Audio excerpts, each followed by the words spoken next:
Plínio Salgado was the founder of the Brazilian Integralist action. Before that, he was an author and a journalist. In 1932, he wrote his October Manifesto, which is what we will be going over in this video. Much like in Spain and elsewhere, there was a right-wing revolt in Brazil in the 1930s, which led one Getúlio Vargas to take control and become the president. Salgado initially supported Vargas, but still desired integralism to be the guiding way for Brazil rather than Vargas's right-wing authoritarianism. So Salgado set plans to run for president, but was quickly shut down by Vargas, who had outlawed integralism altogether. In a last-ditch effort, a small band of armed integralists attacked the Guanabara Palace, which is the estate of the president. They attacked in the middle of the night, thus called the Pajama Putsch, because Vargas, woken from his sleep, led the security forces in his pajamas. In the end, there were around 20 casualties, and the Integralists had failed their attempt at a violent overthrow. Salgado was placed in prison and later exiled to Portugal for 6 years. While exiled, he made attempts to get back in the good graces of the Vargas government, even by praising Vargas's decision to enter World War II on the side of the Allies, which was quite a turn for Salgado because he was a fervent admirer of Mussolini's Italy. After the war, Salgado would return to Brazil and create the Party of Popular Representation, which kept a lot of the core beliefs of Brazilian integralism, but removed the fascist aesthetics, the mentality, and the fanaticism. Essentially, he dulled his once sharp sword. In 1954, Vargas would end up committing suicide after he lost control of the government, having his last words from his suicide note read on the radio that night.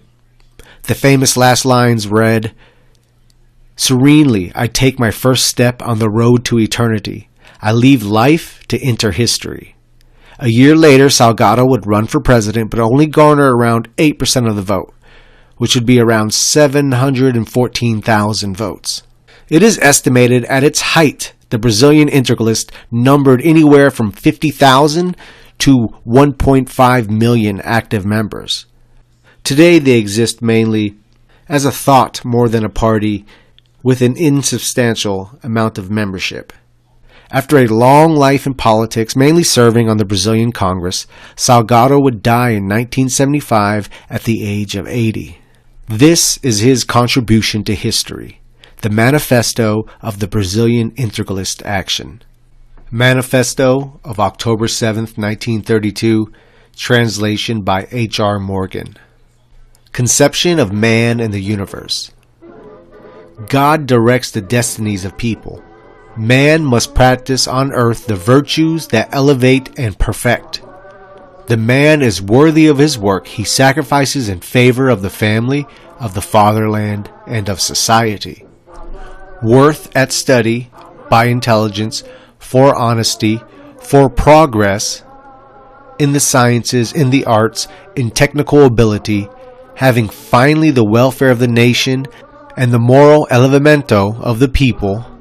Wealth is a well passenger who did not serve anyone, provided they are not complied with by the holder's duties, which strictly enforces to society and country.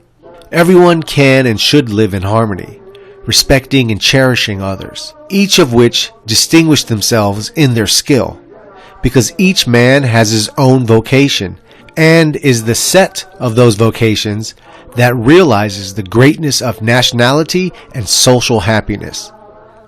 Men and classes therefore can and should live in harmony. It is possible for the more modest worker climb to a high intellectual or financial position. Each should rise according to their career or their calling. All men are liable to social harmonization, and whole superiority comes from a superiority that exists only above men. Their common and supernatural purpose, it is deeply believed Brazil has a historical Christian roots which are intimate to all our hearts. So that is a common theme we see with third position ideology, is each should rise according to their career or their calling. The classes still existing. usually a demonization of third position politics, is to simplify the ideology by just simply calling it socialism, when that is not true. What it does is shorten the gap between the classes. What it does is give the true merit-based system where men are judged on results rather than income or social standing, as we understand the Brazilian nation. The Brazilian nation must be organized, united, indivisible, strong, powerful, rich, prosperous, and happy.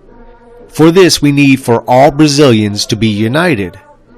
But Brazil cannot achieve an intimate and perfect union of their children as long as there are states within a state, political parties that divide the nation, fighting classes, isolated individuals, exercising personal action and government decisions.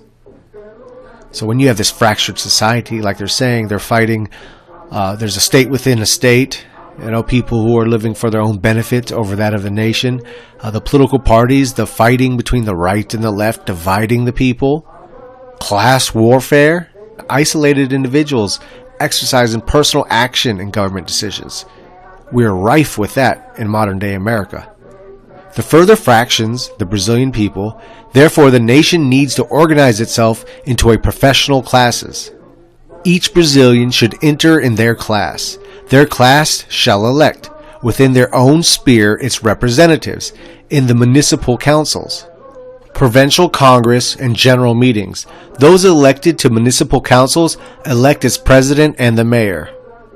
Those elected to the provincial congress shall elect the governor of their province. Those elected to the national congress elect the head of the nation, before which their ministers shall respond with an uninfluenced choice. So they're breaking down their method of electoral power, where people from classes, it's like most third position beliefs, it's a nationalist syndicalist format. Many of these syndicalist formats differ here and there, and as does in Brazil. And the leader is chosen from the Congress. So, rightfully showing no faith in mass democracy, which becomes a contest between snake oil salesmen, but more so of an informed minority vote. The principle of authority. A nation to prosper in peace, to see its efforts bear fruit for achieving prestige both within and abroad, needs to be fully aware of the principle of authority. We need authority able to take initiatives to the benefit of each and everyone. To not allow for the de facto rulership by the rich, the powerful, the foreigners, the political groups, prevents them from exerting influence on the government decisions. Undermine the fundamental interest of the nation. We need hierarchy, discipline, without which there will be disorder. Now remember, this is loosely translated from H.R. Morgan, so it doesn't always flow so easily when reading it. And it probably will not be the most accurate translation, but I think enough of a general sense of the ideology comes through that it's worthwhile for putting out there for the English-speaking public, as there's so little on Brazilian integralism in English. A government that comes out of the free will of all classes is representative of fatherland. As such, it should be supported, respected, esteemed, prestigious. Upon it must rest the trust of the people. It should provide with the means to maintain social justice, harmony of all classes, and it must always seek the best interest of the collectivity. Trusted hierarchy, order, peace, respect. Here's what we need in Brazil. So once again, third position accepts that there's always going to be a hierarchy in man, which there always is. R, nationalism. The cosmopolitanism, i.e. foreign influence, is an evil which is the death for our nationalism and our nation. It is our duty to combat it. But this does not mean a policy of bad will towards the friendly nations. or to the children of other countries, who work here aiming towards the advancement of the Brazilian nation and whose descendants are integrated into the lives of the Brazilian people. So essentially he's saying they're not talking about citizens of Brazil who may be relatively new, but working class. They're talking about foreign influence from international finance. We refer to the customs which are rooted mainly in our bourgeoisie, and in this current civilization having been brought here from Europe and the United States. Our homes are impregnated with foreign landlords. Our lectors, our way of looking at life, are no longer. The Brazilians of the cities don't know of the thinkers, writers, national poets. They try to shame the caboclo, they're Indians there, and the blacks of our land. They have acquired cosmopolitan habits. They don't know of all the difficulties and all the heroics, all the suffering and all the aspirations, the dreams, the energy, the courage of the Brazilian people. It is covered over by ironies to belittle the races. Live to enhance all that is outside, despising all national initiatives, having given us an inadequate political regime.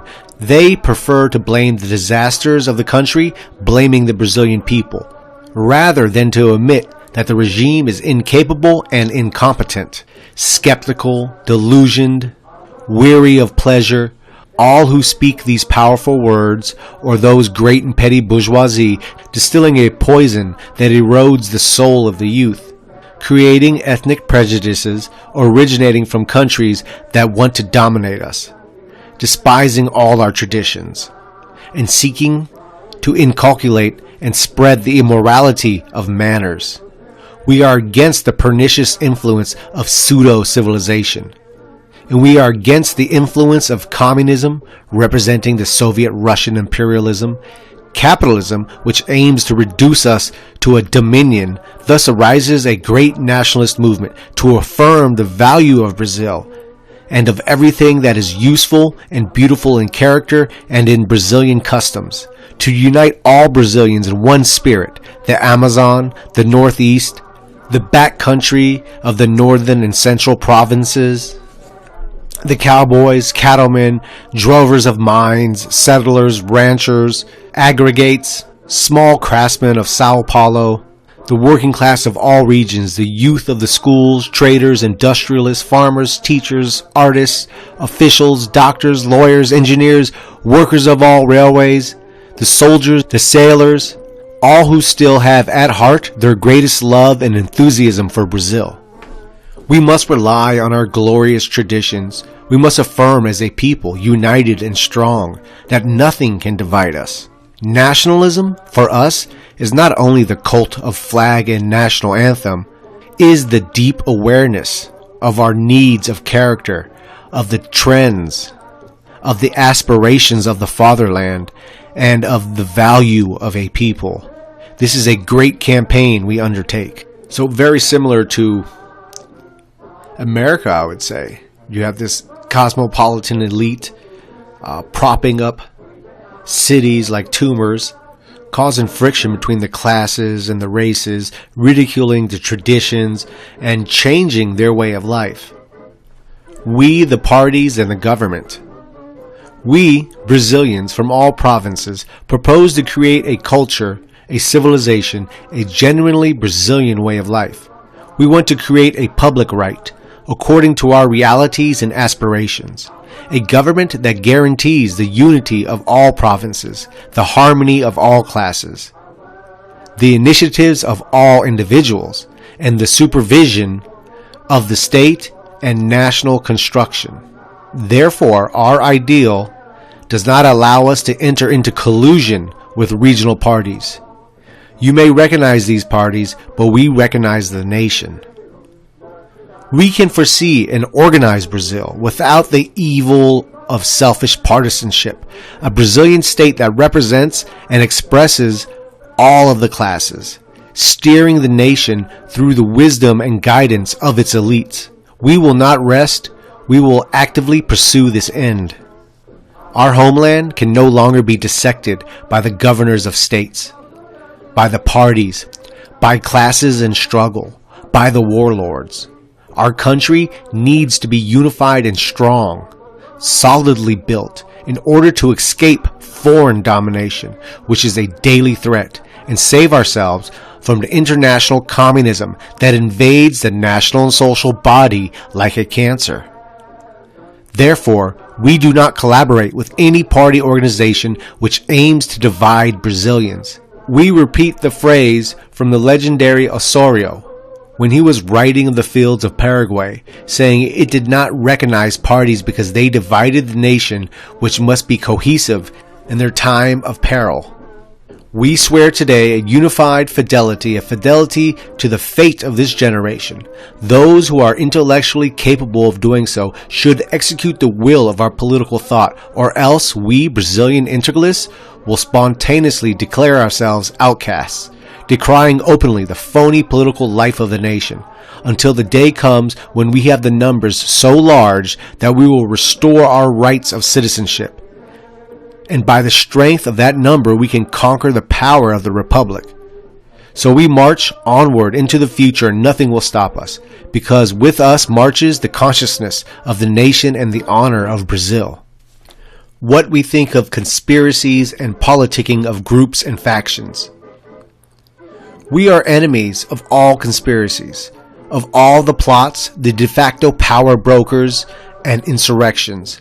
Our campaign is cultural, moral, educational, social, without prevarications and concealing distractions, with our heads held high and demonstrating our principles in the light of day.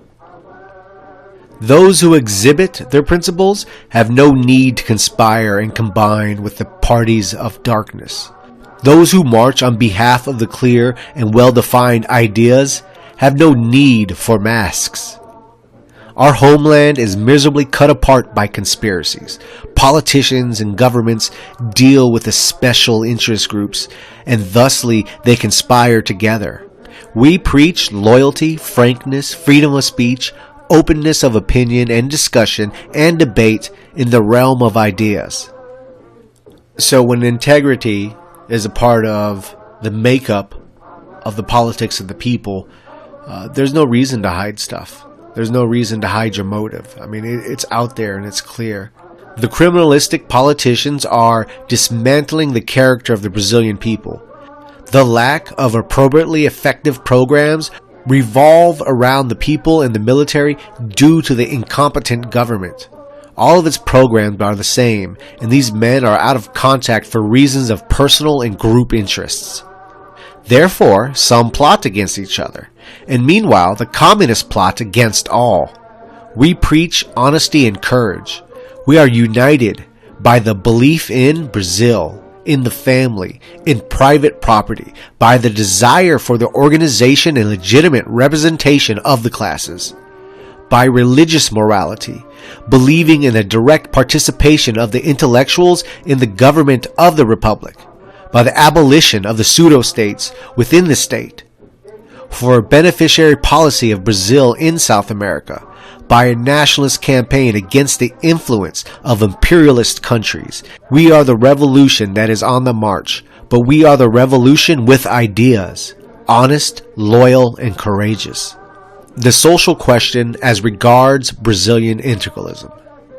The social question should be resolved by cooperation of all, as the desire for justice that each nourishes and wishes to progress and improve. Also fundamental in third position thought. The right to property is fundamental to us when considered in its natural and personal character.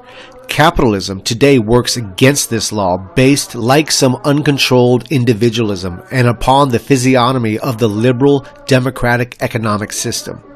We must adopt new regulatory processes for production and trade, so that the government can avoid the imbalances which are harmful to social stability. Communism is not a solution, because it is based on the same fundamental principles of capitalism, with the aggravating factor of consolidating many bosses into a single entity to enslave the working class to a minority of cruel officials, all of whom are recruited by the remaining or surviving bourgeoisie. Communism destroys the family to better enslave the worker to the state, destroys the human personality to better enslave the man in a materialistically obscene collective, destroys religion to better enslave the human being to the baser human instincts, destroys the initiative of each, kills the stimulus, sacrifices humanity for a contrived fantasy, falsely promising scientific conduct as soon as possible, that is, in about 200 years at least. We wish to give to the worker, the farmer, the soldier, the sailor, is the possibility to upload as your vocation and your righteous desires. We want to empower everyone to raise themselves by their qualities, by work and consistent efforts to a better position, both in their class and outside it, and even in the government of the nation. Now, once again, you'll look at every third position political philosophy discussed on this channel, and you'll see that is universal with third position. The desire to create an environment where man can constantly climb, improve, and advance. We don't teach the worker the doctrine of cowardice, of disillusion, hatred, the resignation like communism and anarchy, the doctrine of submission, the unavoidability of ostracism and complying with the dictates of politicians, as does liberal democracy. We teach the doctrine of courage, of hope, of love of country, of duty to society, the ability to achieve a beautiful life, the ambitions of progress, of owing assets, of elevation, to raise a family. We do not destroy the person such as communism. Neither do we abuse the person as liberal democracy does. We want labor classes to exist with guaranteed salaries commensurate with their needs and interest in profits according to the effort and ability of heads held high in the taking part in the studies of matters that concern them, watching and enthusiastic like free men, taking part in decisions of government as a superior human entity. We must be finished with the regionalism. We must organize the nation, with employees participating in government through their legitimate representatives, with fair oversight exercised by the state on all producing activities through integralism. The doors will be open to all who can demonstrate abilities. The organized classes will ensure to their members collective contracts and shall ensure the needs of work or production to each, in order to no longer submit, as has hitherto been the practice, those who are unemployed to the humiliations of applications for by those who seek employment, so often greeted with contempt, by which is causes of righteous revolts. We must rid the workmen and the petty bourgeoisie of the criminal indifference of liberal governments. We must save them from the bondage of communism. We shall transfigure the worker, hero of the new fatherland, in the superior man, illuminated by the noble ideas of moral, intellectual, and material elevation. These are our purposes. The state shall be for the protection of all, the family and the nation. So great is the importance we give to the producing classes and workers as we so give to the family. It is the basis of happiness on earth, the only possible ventures. What is the happiness of man? These tiny things, so soft, so simple, the stroking of a mother, a father's word, the tenderness of a wife, the affection of a son, the embrace of a brother, the dedication of relatives and friends. Such solidarity in misfortune, illness, death, no state in its bureaucratic or legal expression can ever give at any time. Communion in the joys, triumphs, struggles, the comfort of every moment, every day, stimulates hopes of perpetuity in blood and affectionate remembrance. This is what the family is, the perpetual source of spiritual and renewal, while at the same time it is the projection of the human personality. The current state takes the family away from the man, treating them as animals. By making him play their games, they make him into an automation that is both unhappy in his demoted status from having once been a person in a superior condition, What affection, comfort, and consolation may the state give to the economic entity in those times of great afflictions, or at that time of death? Who just will animate such people in times of sorrow? Such lack of human worth will be as inevitable in a regime of communist bureaucracy as in any other regime. At the supreme moment, not enough science, public life, social life, collective life, selfish individualism, the soul of the man is in his life's concerns, and we say that this is not the language of compassion spoken by a stranger, or a formalized philanthropy, nor official support, nor an absurd socialization of affections, but the deep language of affinities that has at length been stimulated and fed. The man can't turn into a bee or a termite. Man is not a vermin. The state should be strong enough to maintain and uphold the integrity of the man and his family, because it is in the family that the virtues originate from which consolidate the state. The state may be considered as a big family, made up of unified sets of families. With this character is that he has the authority to map out, set the course for, and direct the nation. With the law being based upon the family, it is the duty of the state to carry out social justice, representing the producing classes. We intend in this grave hour for the Brazilian family to enlist your defense in our program. Is to defend the family or the worker, of the merchant, industrialist, of the farmer, the agricultural economist, the physician, the pharmacist, the lawyer, the engineer, the magistrate, the scientist, the artist, the teacher, the official, the soldier, and the sailor against disorganization, prostitution, and ruin. We want the strong state to be based on the living forces of the nation. The municipality, center of the families, the nation cell. The municipality is a meeting of families, the man and the woman as professionals, as agents of progress and production, should apply to their respective trade classes in order that they are supported on the occasions of diseases and unemployment. That way, those who work and produce are guaranteed by their own trade class and do not need to depend on favors from political bosses, warlords, or local directors or local directories of canvassing. It is the only way to achieve free and conscious voting. The trade classes elect their representatives to the councils, as we said, and they elect their president and mayor.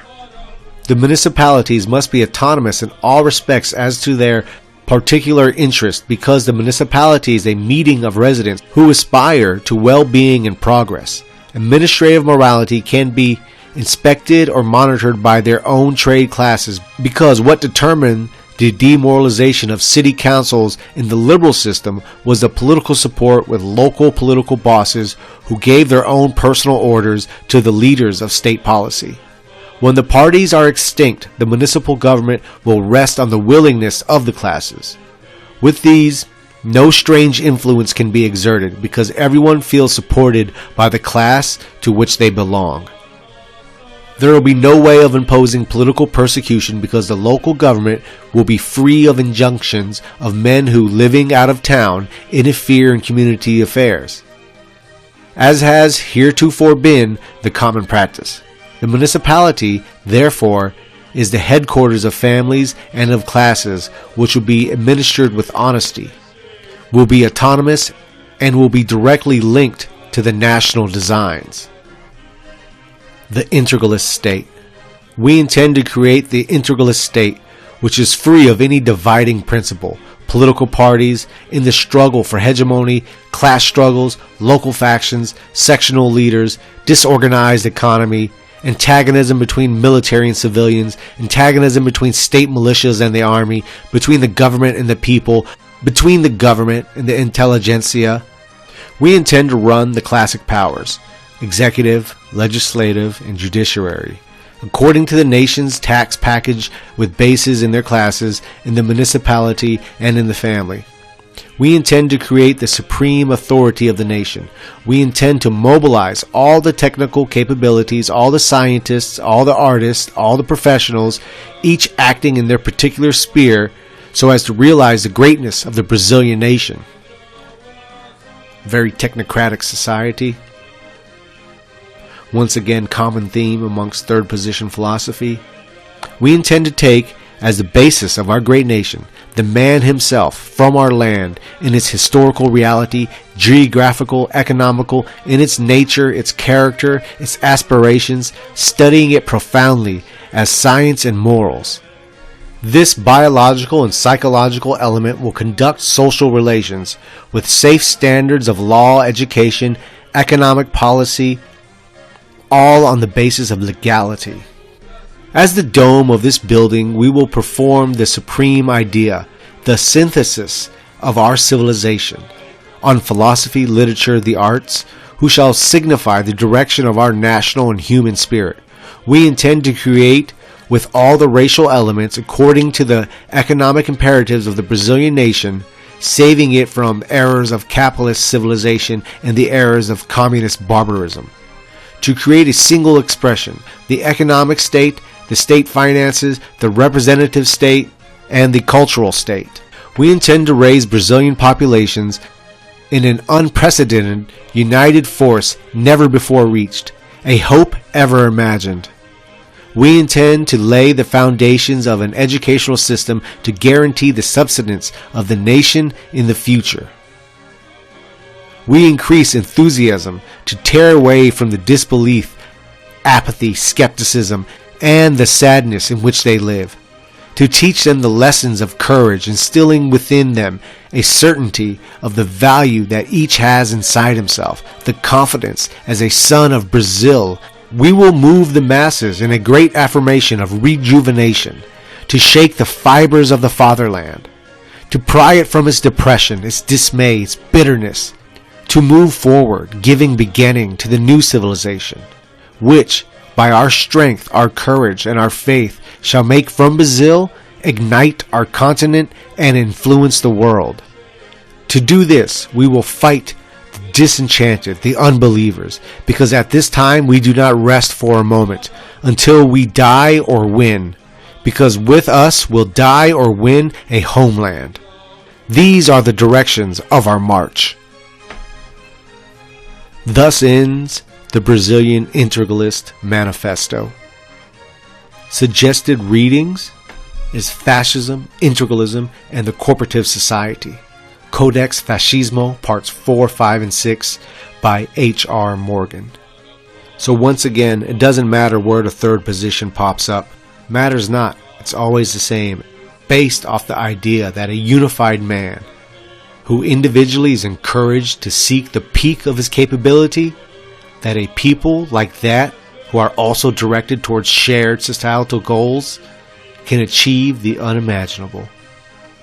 Unfortunately, there's a lot of powerful people that do not want that.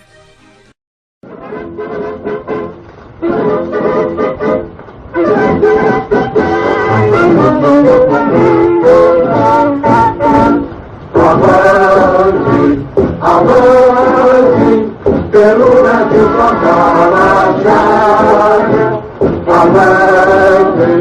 avante, nosso Brasil vai despertar. Avante, em como carnaval, mas que é a primavera, que a pátria espera, é o novo sol.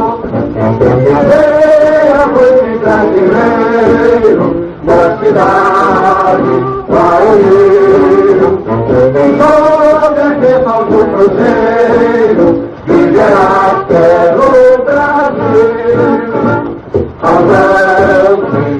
Avante, pelo Brasil voltar a avante, nosso Brasil vai despertar. Avante, em que Portugal levou, mas que é a primavera, que a pátria espera, é o novo sol. Glória para quem espera.